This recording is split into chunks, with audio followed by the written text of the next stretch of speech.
correspondía a la vía glicolítica.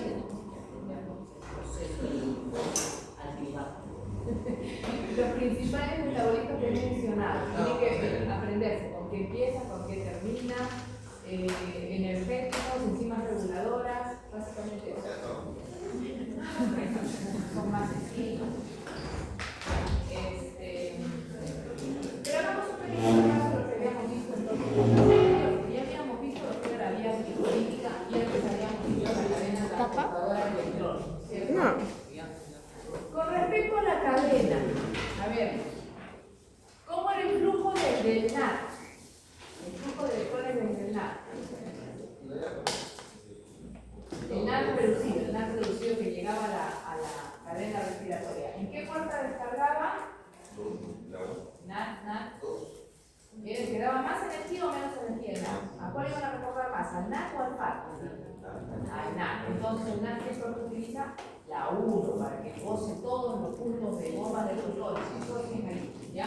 Muy bien, entonces NAD venía a descargar en el complejo 1. Del complejo 1 se iba a ¿dónde esos electrones? A la coenzima Q. Muy bien, a la coenzima Q. De la coenzima Q, ahora sí, al complejo 3. ¿Cómo se llama el complejo 3 también? Tiene dos citocromos en su interior. Diferentes, como BC1, B/C1, para que recuerden que tienen esos citocromos. Del complejo 3 o citocromo BC1, ¿a dónde se iba?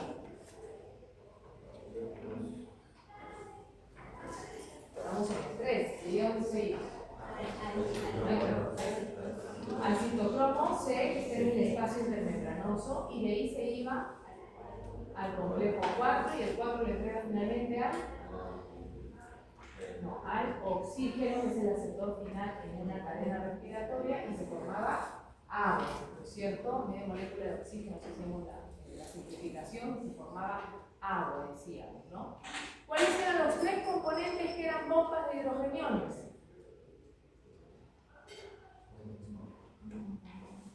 ¿Cuáles actuaban bombeando hidrogeniones y por lo tanto generándonos ese gradiente tan importante para que se dé la fosforilación oxidativa?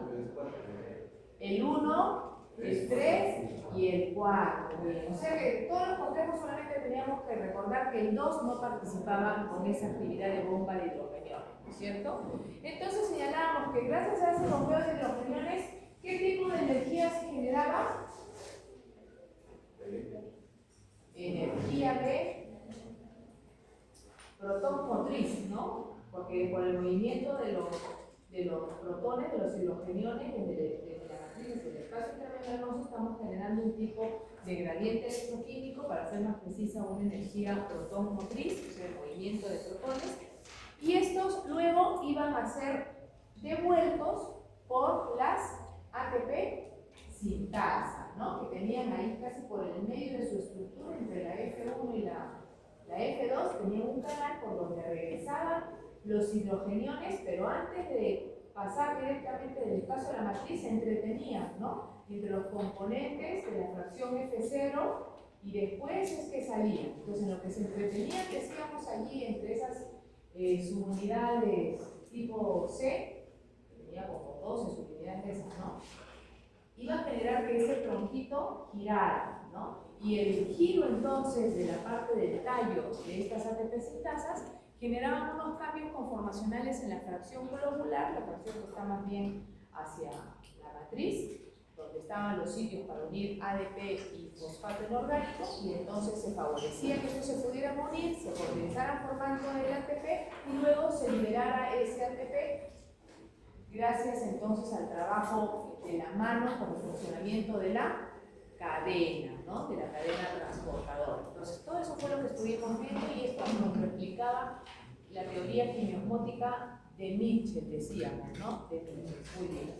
Luego mencionamos lo que era el proceso respiratorio completo, y cuáles eran sus fases. Habíamos dicho entonces que ahí teníamos que empezar desde la vía glicolítica, la cual nos iba a brindar dos piruvatos, decíamos, ¿no? La vía glicolítica en su primera reacción, ¿qué notamos? ¿Qué particularidad tenía? Que necesitaba energía, ¿cierto? Ya en la primera reacción teníamos que adicionar una molécula de ATP. ¿Para qué? Para que la glucosa se convierta en glucosa 6-fosfato, ¿cierto? Muy bien, y acá su compañero está recordando la exoquinasa, profesora, creo que era la enzima, ¿no? Sí, la exoquinasa es lo que rápido en la mayoría de los tejidos, decíamos, ¿no? Y la glucoquinasa la reemplaza a nivel hepático. Entonces, la glucosa elevó su nivel energético para así poder catabolizarse, ¿no? Oxidarse en el resto de las reacciones, y entonces la teníamos como glucosa 6-fosfato y luego iba a pasar a la forma de fructosa 6-fosfato por una isomerasa, ¿no? Se iba a convertir entonces en fructosa 6-fosfato, pero ahora necesitamos, para poder partirle equivalentemente que sus dos componentes tengan también fosfato, añadirle otro fosfato. Esa añadidura la catalizaba acá encima la fosfofructoquinasa. Donde veamos transferencia de fosfato siempre será una enzima de apellido quinasa, decíamos, ¿no? El grupo de las quinasas. Entonces la fosfofructoquinasa la convertía en fructosa 1,6-bifosfato. Y ahora sí la aldolasa podía entrar y romperme las dos triosas, las únicas que conocíamos, ¿se acuerdan? Pero fosfatadas, el gliceraldehído 3-fosfato y la dihidroxicetona fosfato.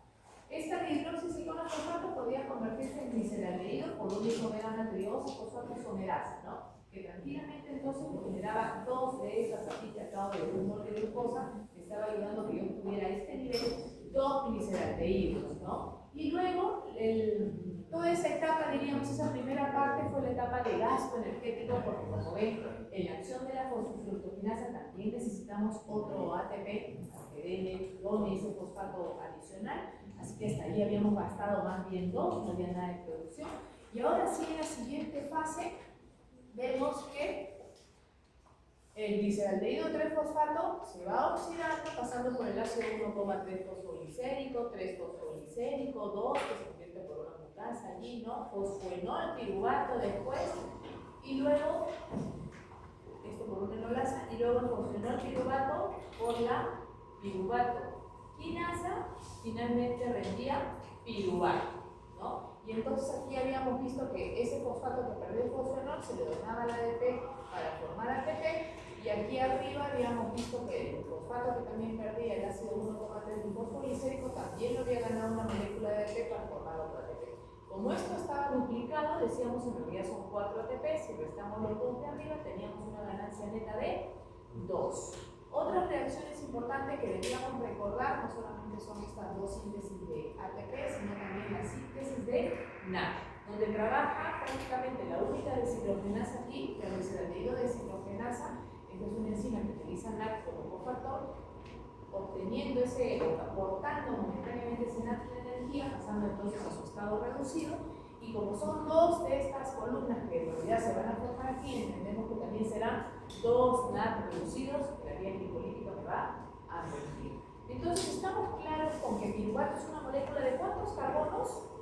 Si hemos partido una hexosa en 2, 3. Eso es lo que tenemos que tener presente. Piruvato es una molécula de 3 carbonos. Por eso decíamos, la vía glicolítica me está generando a partir de moléculas de 6 carbonos, dos moléculas de 3, ¿cierto? Como es el ácido pirúvico o piruvato. Enzimas reguladoras, la 1, 3 y la última, ¿no es cierto? Generalmente, la mayoría de las vías metabólicas tienen como enzima reguladora su primera enzima, generalmente, porque es lo más ideal, ¿no? Si yo quiero bloquear una vía, la bloqueo desde el comienzo, para que dejo que sigan las siguientes reacciones si la quiero bloquear, perdería tiempo y energía en eso, ¿no? Así que por lo general siempre se suele regular desde su primera reacción, o por lo menos una de las primeras. La primera, tercera y la última también, ¿no? Señalábamos que como sustratos reguladores de esta vía teníamos especialmente la concentración de glucosa 6-fosfato, que podía inhibirme a la exoquinasa, como estábamos viendo, cuando está en alta cantidad, o sea, el primer producto, diríamos, ¿no? Cuando está en alta cantidad, indica que ya no está metabolizándose, entonces funge de inhibidor, ¿no? Para la primera. Mientras que elevadas cantidades de ATP y de fosfocreatina inhibían a la tercera y a la última, ¿no? Como acá tenemos. ¿Dónde se da esta vía glicolítica?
piruvato a continuación. Y habíamos señalado que podía seguir destino aeróbico, pero también podría irse hacia un destino anaeróbico. En el caso de irse el destino aeróbico, o sea, tendría que irse hacia lo que son las demás vías asociativas mitocondriales centrales. Para ello tendríamos la necesidad de su conversión hacia la forma de acetil por enzima A, ¿no es cierto? Cada piruvato tendría que convertirse a acetil, porque tengo dos, así que dos acetiles tendré, y por lo tanto correré dos veces el ciclo de Krebs que viene a continuación, porque tengo dos precursores, ¿no? Muy bien, y luego ese ciclo de Krebs se asociaría con el funcionamiento de la cadena transportadora de electrones enviándole sus NAD, sus FAC, ¿no es cierto?, junto con los otros NAD que se han formado en las reacciones superiores, y luego esto se acoplaría a lo que es la consolidación oxidativa, como ya hemos visto, ¿no? Ese sería todo el destino aeróbico. Pero habíamos señalado que también podía irse hacia destinos anaeróbicos, como el caso de la fermentación láctica, en el cual el piruvato se convierte más bien en ácido láctico, o la fermentación alcohólica, en el cual el piruvato termina pasando por la forma de acetaldehído, convirtiéndose en alcohol etílico. En el caso de la fermentación láctica, habíamos dicho, la que catalizaba esta reacción era esa enzima que ya habíamos visto en el tema de enzimas cuando iniciamos el curso, ¿no? La lactato deshidrogenasa, ¿no? Que cataliza una reacción perfectamente reversible. ¿Y qué quiere decir? Que necesita, más bien para esta etapa, va a necesitar NADs reducidos. Por suerte, la vía glicolítica había generado NADs reducidos. Así que, para revertir el proceso, vamos a utilizar esos NAD, ¿no?, en el proceso de fermentación láctica, de tal manera que la fermentación láctica me va a rendir solamente los 2 ATP de la vía glicolítica, ¿no? Ya no puedo decir 2 ATP y 2 NAD, porque ya los NAD están reutilizados cuando vino a actuar la lactato a complementar la acción de la glicólisis. Entonces, la glicólisis también está considerada en la fermentación láctica, sí, tienen eso en común, ¿no? Solo que la respiración ya se complementa con otras vías grandes adicionales. En cambio, la fermentación láctica solamente se complementa luego con la acción de esta enzima de la lactato deshidrogenasa. Esta fermentación, decíamos, nosotros sí la hacemos, ¿no? La hace nuestro músculo, por ejemplo, cuando la velocidad de la glicólisis supera a la velocidad de dotación de oxígeno o captación de oxígeno, se va a activar especialmente la fermentación láctica, ¿no? Como una medida de aprovechar los excedentes de piruvato que se están generando y convirtiéndose en acetiles, lo van a aprovechar, pero bueno, antes de convertirse en acetiles, el excedente de piruvato, una parte sigue el camino aeróbico, pero el que no puede entrar porque va a faltar, como les digo, más oxígeno y la velocidad supera, se irá hacia este otro destino, ¿no?, de fermentación láctica, generando la producción de 2 ATPs por cada lactato que se está yendo a esta fermentación, ¿no? Lo cual se da cuenta que es beneficioso porque no estamos desaprovechando, ¿no? De todas maneras, el excedente que está generando de 2 en 2 un conteo de más ATPs, ¿no? Por otro lado,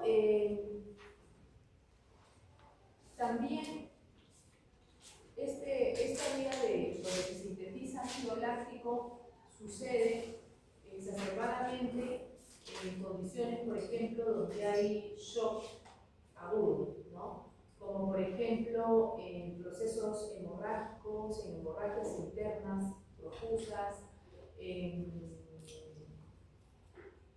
procesos que cursen entonces con disminución de la dotación de oxígeno en nuestro cuerpo, ¿no? Por eso digo, frente a cualquier evento de shock agudo, donde no haya un proporcionamiento adecuado de oxígeno para el funcionamiento de la vía aeróbica, de la cadena transportadora de electrones, entonces, y esta glicólisis está superando, entonces va a suceder esto, ¿no? Y en estos cuadros agudos, de shock agudo, como por ejemplo, como les digo, infartos de miocardio, edemas pulmonares, ¿no?, que cursan con obstrucción de flujo sanguíneo, entonces no hay un proporcionamiento del oxígeno, pues en la tasa que se debería, sucede lo mismo que estoy diciendo, ¿no? Sino que aquí de forma masiva. En ese caso, entonces, la subsistencia va a depender básicamente de la glicólisis anaeróbica, ¿no? Porque el oxígeno no está llegando para que se pueda dar la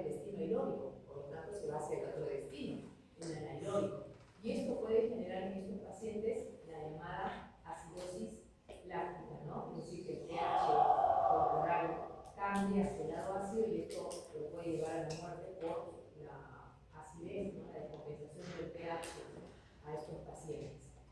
Entonces, se entiende por qué a veces también la determinación de ácido láctico en sangre es complementaria para ver lo que es un cuadro de shock agudo en un paciente, ¿no?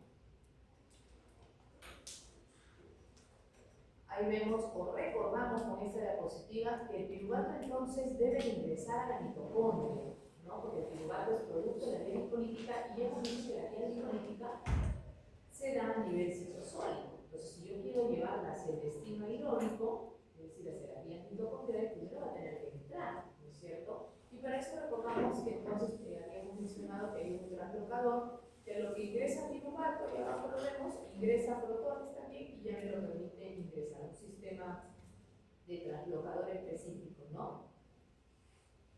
Del piruvato. Ahí están los otros mecanismos que también mencionamos, de la lanzadera. Y acá vemos el complejo piruvato, que una vez que ya está, que este piruvato esté dentro de la mitocondria, se encontrará con el complejo piruvato de deshidrogenasa, que en realidad consta de 3 enzimas, como ustedes ven allí, una que tiene el mismo nombre, piruvato de deshidrogenasa, pero también está la dihidrolipoil deshidrogenasa y transacetilasa. Estas enzimas en conjunto van a necesitar varios cofactores. Y así decimos que para que funcione este complejo enzimático piruvato de deshidrogenasa, íbamos a necesitar NAD, vamos a necesitar FAT, o sea, vamos a necesitar vitamina B3, vitamina B2, también pirofosfato de tiamina, B1, para la fracción de coenzima A, porque vamos a convertir piruvato en acetilcoenzima A, para esa fracción de coenzima A, ¿qué más necesitaremos? Ácido pantoténico, ¿no? También vamos a necesitar ácido pantoténico y ácido lipoico, ¿no? Pues como ven, estas enzimas son dihidrolipoil transacetilasa. En realidad, el ácido lipoico es el único componente de los 5 que estoy comentando que no es derivado vitamínico, ¿no? Pero sí es un requisito para este complejo piruvato deshidrogenasa. Y como ustedes ven, en esta reacción de conversión de piruvato a acetil, entonces estamos generando un NAD reducido. Pero como nosotros sabemos que cuántos piruvatos íbamos a obtener desde un mol de glucosa que se estaba oxidando en la vía glicolítica, 2, entendemos que en esta etapa en realidad yo voy a obtener 2 NAD reducidos, ¿no? Que van a ir a mi suma energética. Ahí podemos ver que el complejo multienzimático efectivamente es bastante amplio, inclusive también se puede asociar con 2 enzimas más reguladoras, la piruvato de deshidrogenasa quinasa y la fosfatasa, pero estas no son parte estable de su estructura, son reguladoras que pueden interactuar con ellos. Esta piruvato de deshidrogenasa entonces es estimulada por la insulina, un aspecto importante, y también por el fosfoenol piruvato. Por un lado, estimulación hormonal y de intermediario metabólico, ¿no? Pero es inhibida por altas concentraciones de ATP y de acetilcoenzima A. Diríamos que este paso es un paso que también es regulador del ciclo de Krebs. A pesar de que esta enzima no es participante del ciclo de Krebs, gracias a ella es que se sintetizaría el acetil desde el piruvato. Así que lógicamente si yo tengo este paso bloqueado, no voy a tener manera de que el ciclo de Krebs trabaje si le va a faltar el acetil, ¿no es cierto? Que es la que tiene que recargarse. Porque oxaloacetato malquerín se regenera, ¿no es cierto? En el ciclo de Krebs, pero acetil yo sí tenía que tener una dotación constante, ¿no? Entonces, si una de las fuentes importantes que este acetil se forme a partir de piruvato por esta piruvato deshidrogenasa no trabaja, no voy a poder realizar la siguiente etapa, que sería el ciclo de Krebs, ¿no? Se entiende entonces por qué es también una etapa reguladora, fuera del ciclo, pero reguladora. La piruvato deshidrogenasa se activa al desfosforilarse. Eso también es bueno que ya vayamos un poco recordando, porque más adelante, en la tercera unidad que vamos a hablar de regulación del metabolismo de carbohidratos, por ahí tenemos que tener presente eso. Muy bien, acá recordamos el ciclo de Krebs porque está estamos yendo a hacer el cálculo energético total, entonces tenemos que recordar todo el proceso respiratorio. Estamos yendo hacia ver todo el cálculo general de rendimiento de ATPs en el proceso de oxidación aeróbica de la glucosa hasta CO2 y agua. Cuando yo diga hasta CO2 y agua, ¿cuántos ATPs me rinde la oxidación de un mol de glucosa hasta CO2 y agua? Me estoy refiriendo al decir hasta CO2. ¿En qué día habíamos visto que se formaba buena cantidad de CO2? El ciclo de Krebs. O sea, en otras palabras, estoy diciendo, considere el funcionamiento acoplado también del ciclo de Krebs. Y cuando digo y agua, hasta CO2 y agua, ¿dónde se formaba agua? Al final de la cadena transportadora electrónica. O sea, estoy diciendo, considere todo, ¿no? No solamente la vía glicolítica, sino consideren todas las etapas hasta la fosforilación oxidativa, ¿no es cierto? Muy bien. Muy diferente si yo digo cuánto me da la oxidación de un mol de glucosa, es más, por la vía glicolítica, ¿no? En su glicólisis, solamente me tendría que decir 2 ATPs, ¿veis? No puedo convertir todavía lo mismo en nada, porque no estoy diciendo que estoy acoplando el funcionamiento de los otros, ¿no? Yo quiero estar independientemente de eso, porque en el caso de la vía glicolítica, ¿cuántos ATPs? Diferente también si pregunto ¿y cuántas moléculas energéticas? Ya no solamente me refiero al ATP, ¿no? También estoy pidiendo que me hablen de NAD reducido, ¿no? Muy bien. Entonces recordamos que el ciclo de Krebs, ¿cuántos NAD nos daban? 3 NAD, ¿cuántos hay? 1. ¿Y cuántos ATPs? Por fosforilación a nivel de sustrato, 1 también, ¿no? Muy bien. Ahí está, recordando sus enzimas reguladoras, también la primera, la isosustrato de deshidrogenasa y la alfa-acetoglutarato de deshidrogenasa, ¿no? Esta es la primera reacción, la regulación del ciclo, muy bien, ya lo habíamos visto, y acá llegamos a nuestro rendimiento energético. Decimos, si vamos a sumar entonces en el proceso respiratorio completo el funcionamiento del obtenido por la glicólisis de un mol de glucosa, la conversión de los 2 piruvatos a acetil, de esos piruvatos que me dio la glicólisis, el funcionamiento de 2 ciclos de Krebs gracias a las 2 acetiles que se están formando en esa breve conversión, y los productos de esos 2 ciclos de Krebs, como decía que eran 3 NAD y un ATP, tendríamos que considerar lo siguiente. Para el caso de la vía glicolítica sabemos que nos proporciona 2 ATPs, 2 NAD, 2 ATPs netos, ¿no? 2 NAD reducidos y 2 piruvatos. Esos piruvatos luego se van en la siguiente etapa a la conversión de acetiles, que también serían 2, y cada conversión, ¿cuántos NAD nos daba? 1, dijimos ese un ratito. Por lo tanto, como son 2 NAD voy a sumar aquí. Ahora, cada acetil me va a correr un ciclo de Krebs, serían 2 ciclos de Krebs. Como yo sé que cada ciclo de Krebs me da 3 NAD, un FAT, un ATP, lo multiplico esto por 2, quiere decir que acá tendría yo en realidad que considerar 6 NAD, 2 FAT y 2 ATPs. Y ahora, mandando los NAD y FAT de aquí y de allá hacia la cadena transportadora de electrones, o sea, multiplicándolos por 3 y a los FAT multiplicándolos por 2, que son los que me van a rendir de ATPs, en total voy a obtener un total de 38 ATP, ¿no? A ver, hagan el cálculo. Y van a obtener 38 ATPs. Entonces vemos que la oxidación de un mol de glucosa por respiración aeróbica me rinde 32. ¿Cuánto habíamos dicho que me daba la fermentación láctica de un mol de glucosa? Solo 2. Definitivamente el proceso respiratorio es un proceso mucho más rendidor energético y por algo nosotros, organismos tan complejos, con funciones tan complejas y demandas energéticas también elevadas, necesitamos un proceso de sustento energético que nos dé una buena cantidad, ¿no es cierto?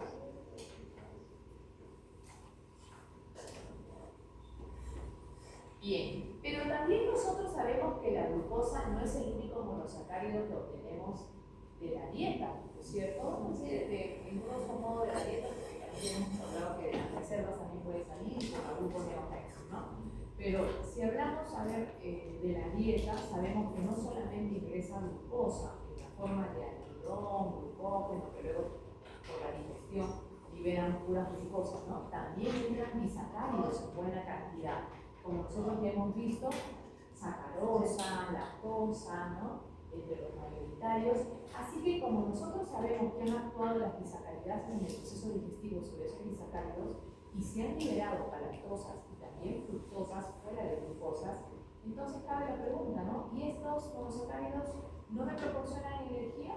¿No se van a oxidar igual que la glucosa?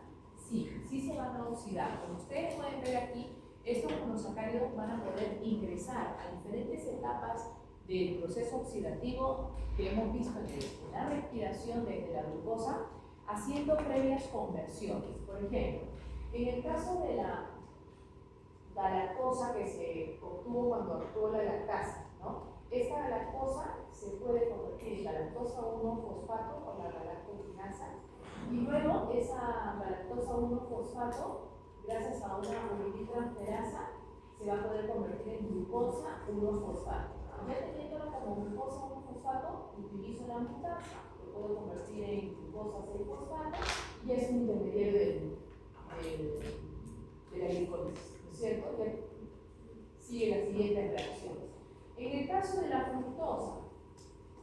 fructosa también puede convertirse en fructosa 6-fosfato por la fructoquinasa, por una fructoquinasa que me la va a convertir o por la exoquinasa misma también puede actuar acá, ¿no? La exoquinasa, porque la exoquinasa actúa sobre varias hexosas y también puede actuar aquí sobre la fructosa. Así que aquí la veo actuando, desde la glucosa también. Pero también esta fructosa, por la fructoquinasa que les decía, se puede convertir en fructosa 1-fosfato. Sí. Y luego esta, por rompimiento, por una aldolasa, entonces también, como vimos, la aldolasa de la vía glicolítica también se puede romper, pero acá ustedes tienen razón, pero solamente tiene un fosfato, ¿no? Lo que veíamos en la vía glicolítica tenía 12, el 1 y el 6, ¿no? Era bifosfato. Entonces, esta aldolasa es una aldolasa ligeramente diferente de la aldolasa B, la que me lo rompe en dihidroxicetona-fosfato y gliceraldehído. Acá solito, ¿no? Este no tiene el fosfato. Uno solo de sus componentes se llevó el único fosfato que estaba aquí.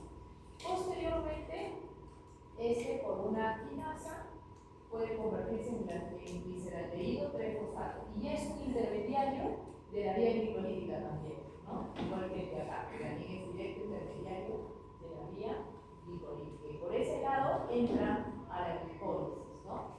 También hay que señalar que entre los triglicéridos, cuando los triglicéridos se rompen por las lipasas, nosotros vamos a obtener ácidos grasos libres y gliceroles.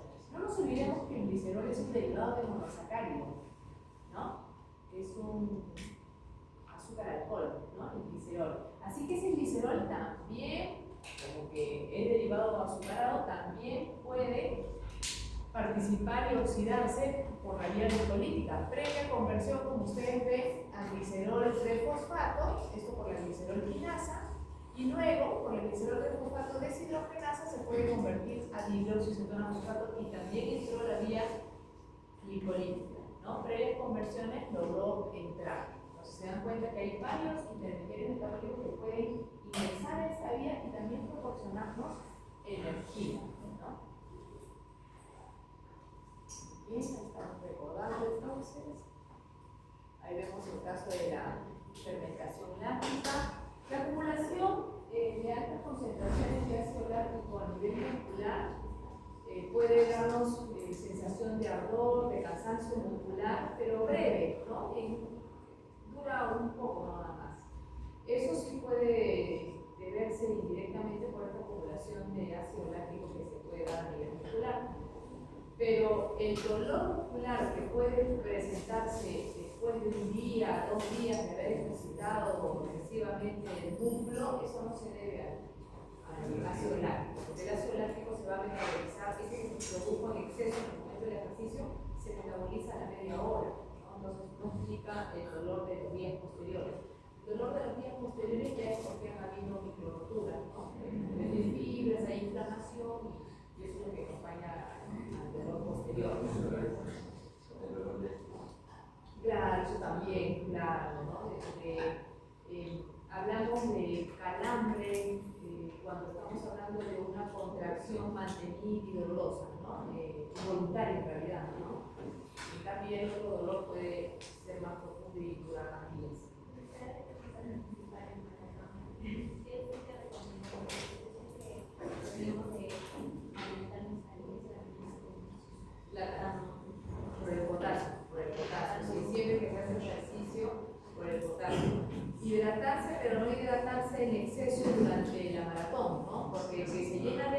encuague, no solamente porque las maratones siempre son un encuague nada más de autosuficiencia, no se enjuagan todo, ¿no? Porque si no después le da la gana de diccionar también y correr con la vejiga llena de estómago lleno de agua, igual es complicado, ¿no? Uno siente, claro, siente bien. Entonces, hidratarse paulatinamente, pero sobre todo, jóvenes, para un buen rendimiento energético es indispensable, parece mentira, pero es muy importante el precalentamiento, el estiramiento. Si ustedes arrancan de cero sin calentar, ahí es donde se pueden lesionar. En progresión se malogró toda la maratón, ¿no? Pero viene la progresión y acabó todo.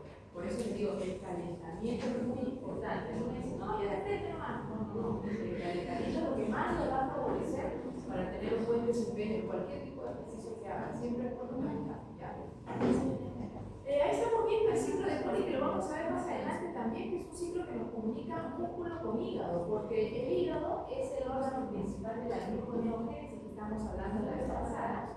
Él se encarga del 90% de la gluconeogénesis, y es lo que hay que agradecer al hígado además, ¿no? Aparte de todas las funciones que ustedes seguramente las conocen. La gluconeogénesis, el grueso de ella está ahí, la síntesis de cosas se ven en él, ¿no?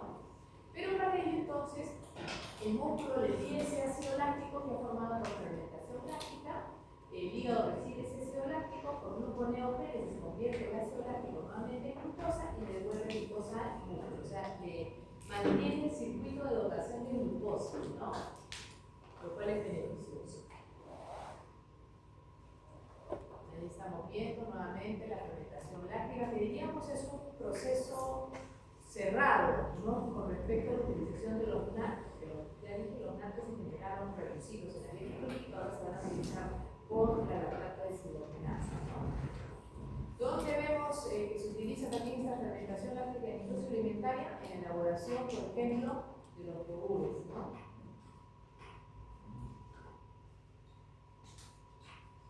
Ahí estamos viendo lo que decía, fermentación láctica considera circuito cerrado. Las enzimas, recordando un poquito de la lactato deshidrogenasa para que no se olviden.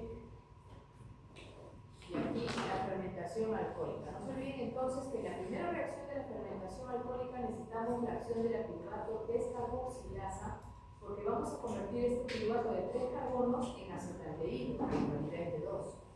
Y luego ya viene recién la alcohol deshidrogenasa y convierte el acetaldehído en etanol, en una reacción que también es perfectamente reversible. Pero yo les decía, nosotros no podemos realizar fermentación alcohólica porque sí tenemos el alcohol deshidrogenasa, pero no tenemos la piruvato descarboxilasa, que sí poseen algunos microorganismos, ¿no? Que pueden realizar la fermentación alcohólica por sí.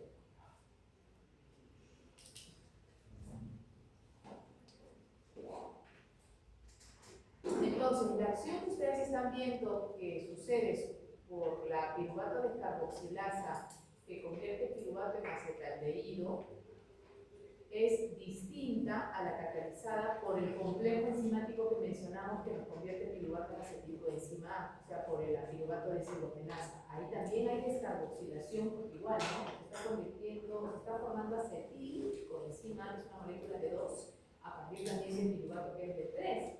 Pero esta es una descarboxilación que es oxidativa, ¿no es cierto? Es una descarboxilación oxidativa, lo que aquí no vemos en el caso de la piruvato descarboxilasa, que básicamente es solo descarboxilación.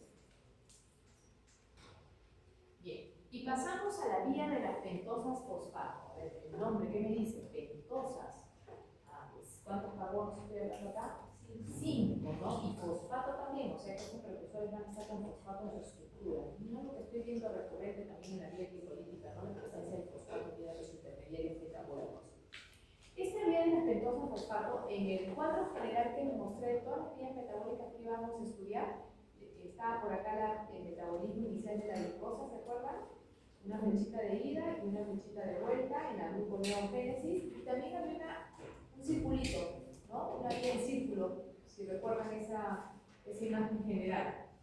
Esa vía que la puse en circulito como una bifurcación de la vía glicolítica, una alternativa de la vía glicolítica, era esta vía de las pentosas fosfato. ¿Y por qué digo que es una bifurcación? Porque esta vía comparte un intermediario con la vía glicolítica, la glucosa 6-fosfato. O sea, la segunda molécula de la vía glicolítica, en lugar de seguir los siguientes destinos, puede irse más bien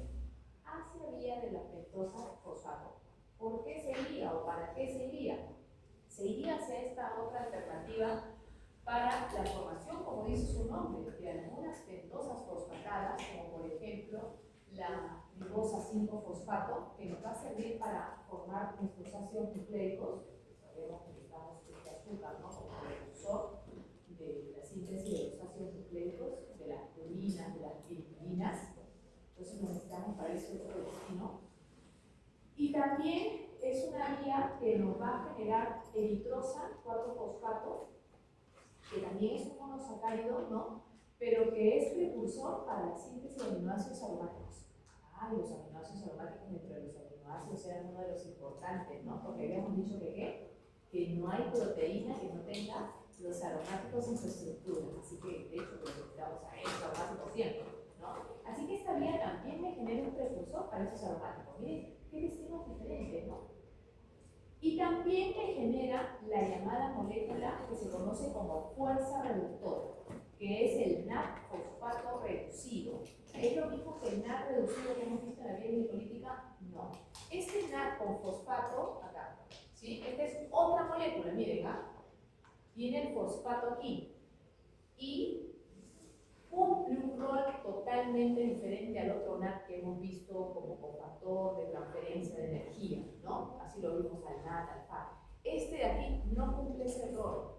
El rol que principalmente cumple es actuar como un poder o agente reductor, porque como al ver estos hidrógenos puede donar esos hidrógenos a otras moléculas que lo requieren, no para sacar energía, sino para mantener estados particulares reducidos en moléculas que tienen que tener ese estado reducido para poder funcionar.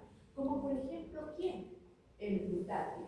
El glutatio, para actuar como agente detoxificante, necesita volver a su estado reducido. Entonces, esta molécula le para dando los hidrógenos que le faltan, ¿no?, para revertirlo y volverlo a su estado y que el glutatio nos siga ayudando a procesos de detoxificación. Entonces, por estos tres tipos de moléculas que forman la vía de las pentosas fosfato, esta vía es importante. Como comparten un intermediario en común con la vía glicolítica, ¿dónde creen que están las enzimas de la vía de las pentosas fosfato? En el citosol también, ¿no? Están en el citosol. Esta es una vía citosol, ¿sí? Muy bien. Hasta allí entonces ya hemos identificado la importancia y qué tipo de productos me da entonces esta vía de las pentosas fosfato.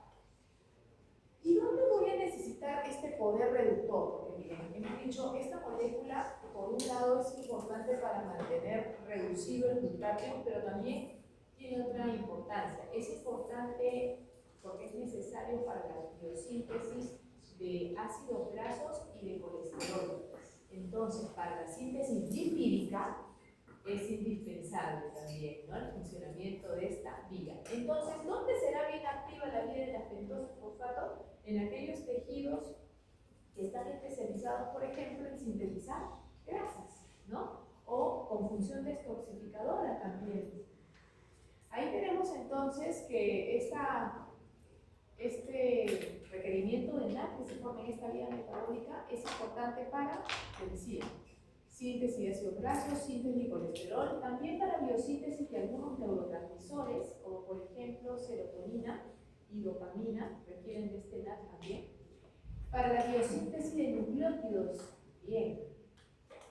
Y con función que ya les había mencionado, detoxificadora, tanto para mantener, para reducir, ¿no?, al glutato que se ha oxidado en su proceso de detoxificación, y también para ayudar al estado correcto de la citocromo P450 monoxigenasa, que también hemos hablado, es un complejo enzimático que nos va a ayudar a detoxificar, ¿no?, que está relacionado con los xenobióticos, sobre todo, ¿no?, ¿se acuerdan? Con el metabolismo de los xenobióticos.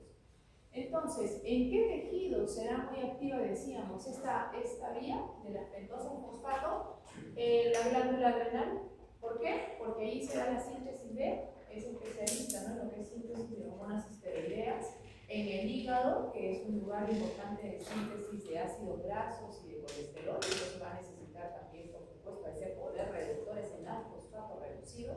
En los testículos y en los ovarios, porque ahí también en estas gónadas se da síntesis de hormonas esteroideas, ¿no?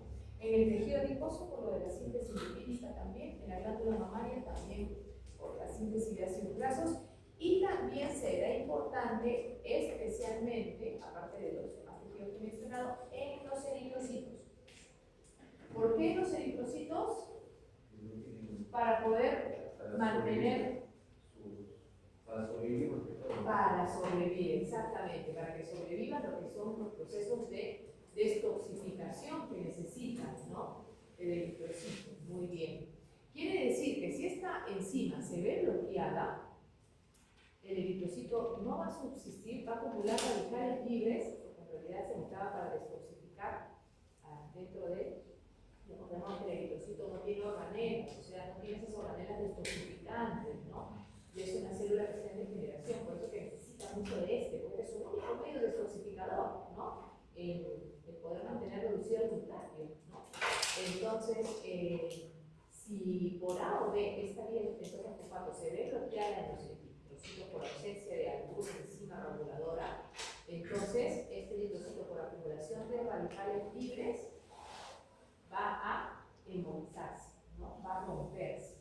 Y esto puede generar en estos pacientes un proceso hemolítico continuo que lo puede llevar también a la muerte, ¿no? Bien, la ruta de las pentosas fosfatos la vamos a dividir en dos bloques, parecido a lo que dividimos a la vía glicolítica también, ¿no?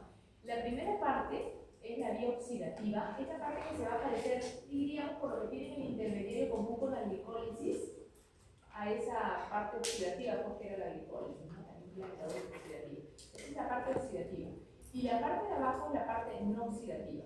Pero la parte de abajo es la parte reversible. En cambio, la parte de arriba es la parte no reversible. O sea, los dos sectores son antagónicos. ¿Ya? Muy bien. Entonces, en la primera parte, aquí me han abreviado la primera parte en realidad. Me dicen que voy a iniciar con la glucosa 6-fosfato y voy a terminar generando en esa primera parte lo que es la pentosa fosfato que le da el nombre, ¿no? La ribulosa 5-fosfato, que en realidad puede llegar hasta ribosa y cilulosa. Generándome en esa primera parte dos moléculas de esa fuerza reductora, de ese poder reductor. Acuérdense que así se le conoce al NAD-fosfato reducido, poder reductor o fuerza reductora, porque se necesita para las biosíntesis que suelen ser reductoras. Acuérdense que las oxidaciones, perdón, las degradaciones son oxidativas, las biosíntesis son más reductivas también, ¿no? Bien, entonces, y en la segunda parte lo que vamos a ver es que va a haber una serie de intercambio de moléculas desde 7 carbonos pasando por 6, 4, 3 y me puede regenerar a la primera molécula con la que inicié el ciclo. O sea, me puede regenerar glucosa 6-fosfato. Por eso le dije que lo habíamos visto como un circulito, igual como habíamos visto el ciclo de Krebs, ¿no? Me regenera, me puede regenerar a la primera molécula con la que inicié. Ahora vamos a hacer el desglose entonces, ¿ya?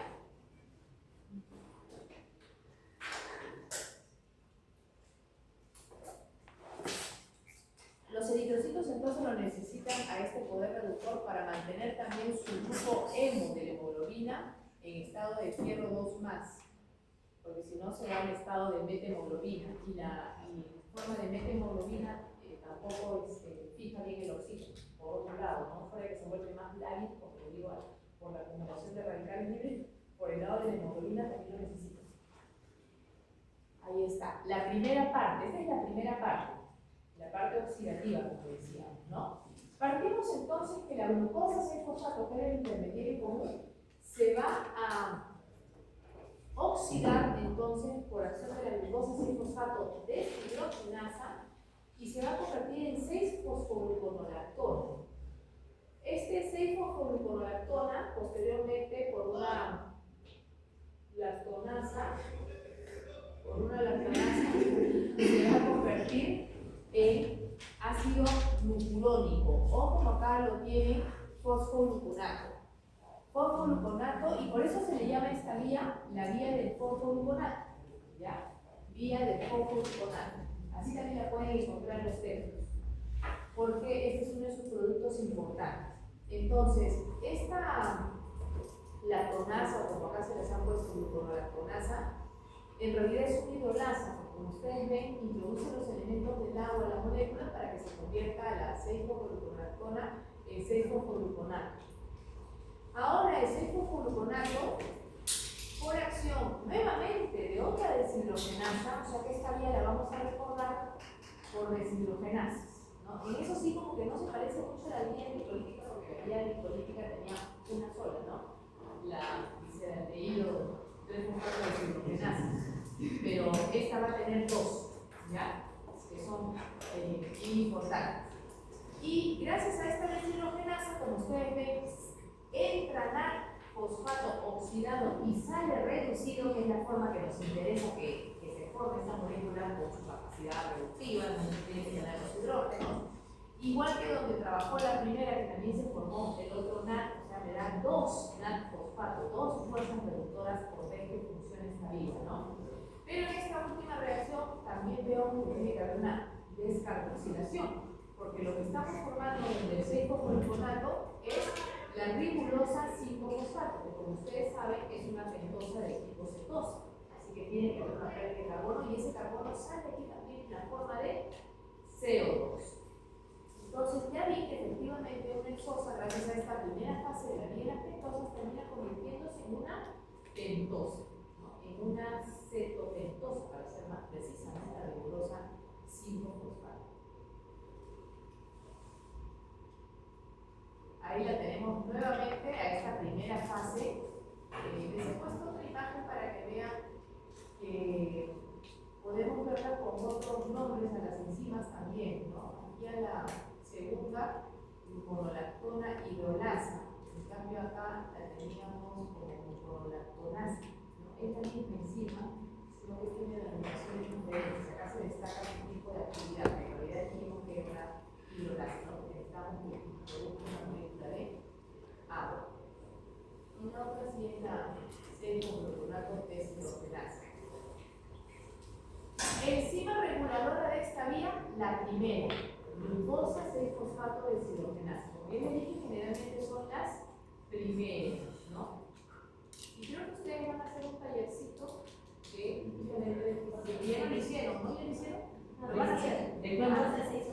Ah, está. Justo van a hacer entonces un taller sobre un caso clínico de una deficiencia de glucosa 6-fosfato deshidrogenasa. Muy bien, ya teníamos ribulosa reguladora. El enzima reguladora está ahí, o sea, ya saben qué vía se va a bloquear en ese paciente, ¿no? Muy bien. Sí, las reguladoras. Aquí tenemos entonces que ya teníamos formado ribulosa 5-fosfato y para seguir en la siguiente etapa necesitamos que a partir de esa ribulosa 5-fosfato se formen dos pentosas. Se pueda formar silulosa 5-fosfato, pero también se pueda formar ribosa 5-fosfato, ¿sí? Por supuesto, necesitaré dos, ¿no? Porque de 5 no puedo sacar 5 más, ¿no? Sino que necesitaré que una de ellas se convierta en una molécula de ribulosa 5-fosfato, se convierta en silulosa y otra molécula más que se haya formado por esta vía se convierta más bien en ribosa 5-fosfato. ¿Por qué necesito que sean dos? Porque necesito para la siguiente etapa fusionar dos pentosas de este tipo. Necesito la ribosa 5-fosfato y necesito la celulosa 5-fosfato para que se condense. La formación de la ribosa desde la ribulosa la cataliza una fosfopentosa isomerasa. Generalmente cuando vemos una enzima que lo que me genera es un isómero de una forma de grupo carbonilo diferente, acá estoy hablando de cetosa aldosa, ¿no? Que será isomerasa. Y toman un nombre de epimerasas, como en el otro caso, cuando es del mismo tipo de grupo carbonilo, ¿no? Que me está generando cirulosa desde ribulosa. Ambas eran cetosas, ¿no? Cetopentosas. Entonces, ahí es una epimerasa. Estas dos moléculas que se han formado las tienen acá ahora y como les decía, las vamos a tener que condensar. Y si yo condenso dos moléculas de 5, momentáneamente voy a tener un intermediario de 10. Y aquí va a suceder una reestructuración de los carbonos, porque lo ha fusionado para reestructurar y volver a generarme dos productos. Pero dos productos donde uno va a ser La pseudoepulosa va a ser de 7. ¿Cuántos carbonos me quedan? 3. El otro sería un gliceraldehído 3-fosfato. Entonces me genera pseudoepulosa 7-fosfato y un gliceraldehído 3-fosfato. Acá lo único que ha habido, como les dije en esta etapa, es reestructuración de los carbonos, ¿no? Redistribución de los carbonos.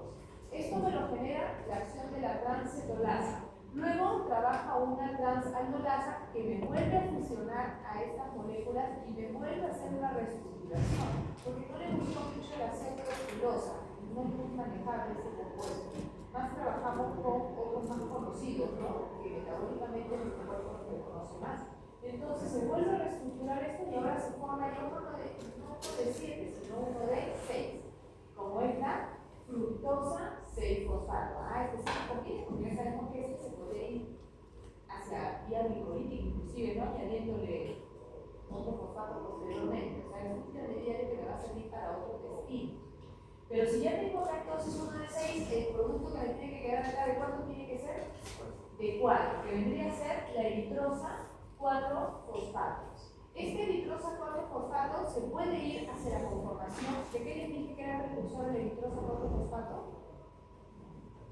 Esta tetrosa y aminoácidos aromáticos, ¿no? Se puede ir hacia la formación de aromáticos y esta fructosa se puede convertir a glucosa 6-fosfato por una isomerasa y ya regeneré, como se dan cuenta, si llego hasta este destino ya regeneré a la vía, ¿no? Al primer precursor con el que empecé esta vía y vuelvo a tener glucosa 6-fosfato. Pero por otro lado, la eritrosa 4-fosfato, estamos hablando de 4, podría condensarse con otra molécula de silulosa, o sea, otro azúcar más, ¿no? Necesito más azúcares, otra silulosa 5-fosfato que se formó, ustedes saben, desde arriba, una más. Y ahora 5 más 4 tengo 9. Nuevamente, una transcetolasa viene a actuar aquí, a hacer una reestructuración, pero si yo tengo 5 y 4, 9, ahora voy a querer generar moléculas conocidas. Nuevamente generaré fructosa 6-fosfato, como aquí el destino fue generarme acá también queremos que nuevamente se genere la fructosa. Como tengo 6, ¿qué me quedaría? Una molécula de 3 adicionalmente, que sería nuevamente gliceraldehído 3-fosfato. Este gliceraldehído 3-fosfato puede utilizar las enzimas de la vía glicólica en ascenso, o sea, mejor digamos de la gluconeogénesis, ¿no? Y volver a regenerarme fructosa 6-fosfato y a su vez también puede regenerar este glucosa 6-fosfato. O sea que tengo propios productos y sumo de azúcar, ¿no? Para volver a formar a que la vía se me revierta. Entonces, según el tejido, a veces va a favorecerse este destino, a veces va a estimularse más bien, no la parte no oxidativa, sino más bien la parte oxidativa, porque voy a querer más bien que haya mayor producción de NAD. Algunos tejidos van a querer que más bien haya NAD, no más bien NAD. Entonces se va a potenciar la otra parte, mientras que otros tejidos quizás quieran más una fuente de aminoácidos o capaz necesiten una fuente, por colectivo, de pentosas para la formación de ácidos nucleicos, también puede ser, ¿no? Entonces esta vía puede potenciarse en sus diferentes puntos para favorecer la síntesis de mayor cantidad de algunos de sus productos importantes que generan. Ahí, en esta diapositiva, ustedes pueden ver el resultado neto, ¿no? Hemos necesitado entonces en esta segunda fase, la segunda parte, la no oxidativa, hemos necesitado 3 moléculas de 5 carbonos, porque empezamos pensando 2, pero por aquí sumé uno más, ¿se acuerdan? Sumé una pentosa más. Entonces, 3 carbonos para que se me sinteticen, ¿qué cosa? 2 moléculas de 6 carbonos, 2 fructosas se están generando, ¿no? Más un gliceraldehído, ¿no? Eso es, o sea que tengo 3 por 5, 15, acá tengo 12, 13, 14, 15 también. Por eso les digo que esta etapa en realidad es una etapa de reorganización, ¿no? De reorganización de moléculas de carbonos.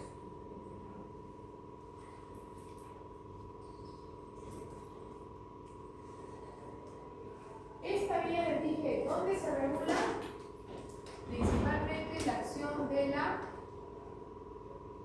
glucosa 6-fosfato deshidrogenasa, su primer enzima, ¿cierto? Su primer enzima. Entonces podemos decir que el nivel de NAD-fosfato disponible, a medida que el NAD-fosfato reducido se ha consumido por un proceso biosintético que haya necesitado, porque se utiliza la biosíntesis, entonces el aumento de la forma oxidada estipularía que esta vía se active, que es la vía que me va a llevar a la forma reducida, ¿no? A que se genere la forma reducida, que es lo que me interesa.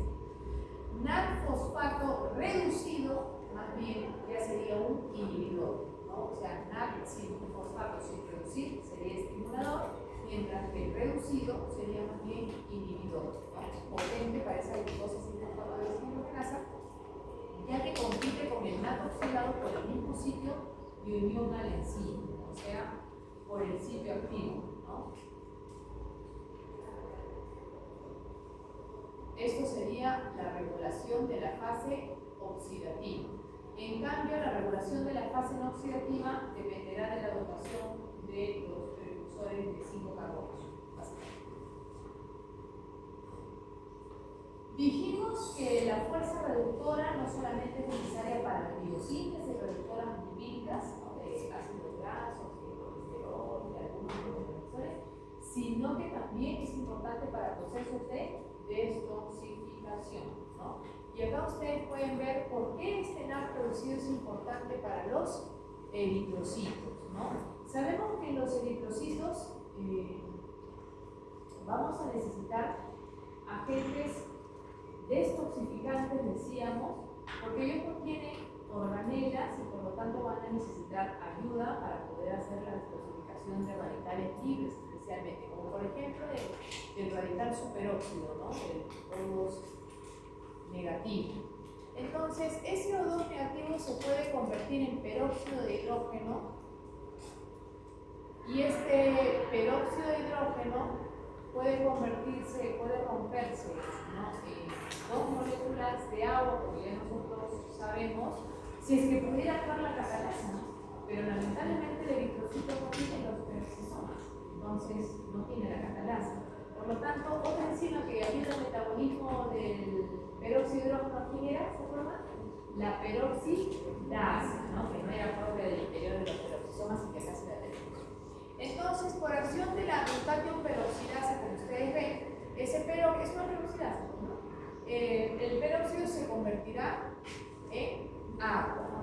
Pero esta peroxidasa, por algo se llama glutatión peroxidasa, necesita para volver a su estado activo del glutatio, como ustedes ven, en estado reducido. O sea, para catalizar esa conversión necesita un donante de los hidrógenos y ese es el glutatio en estado reducido. Lamentablemente, cuando esta trabaja, entonces trabaja con este de aquí, el glutatio pasa de su forma reducida a su forma oxidada. Y si yo quisiera que vuelva a participar, necesito volverlo a su forma reducida, ¿no es cierto? ¿Y cómo yo puedo volverlo a su forma reducida? Hay otra enzima que es la glutatión reductasa, que a partir del NAD-fosfato, de este poder reductor que decíamos que se forma en esta vía de la pentosa-fosfato, este actúa como donante constante de los hidrógenos, le cede ese hidrógeno, como les digo, al glutatión oxidado, llevándolo a su forma reducida, pero en el proceso pasa a la forma oxidada. Yo necesito a alguien que posteriormente me recargue este también para que trabaje en esta cascada de donación de hidrógeno, ¿no? Y eso, ¿y quién me genera este NAD-fosfato, hemos dicho?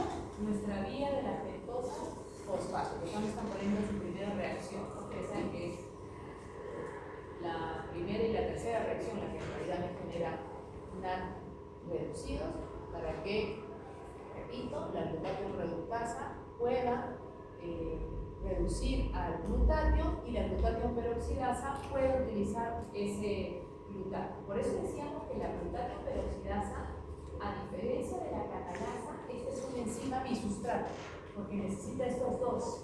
Por eso la necesidad de esta forma, de esta molécula, ¿no? El glutatión en estado reducido. Aparte del peróxido sobre el cual va a actuar, son dos sustratos que necesita.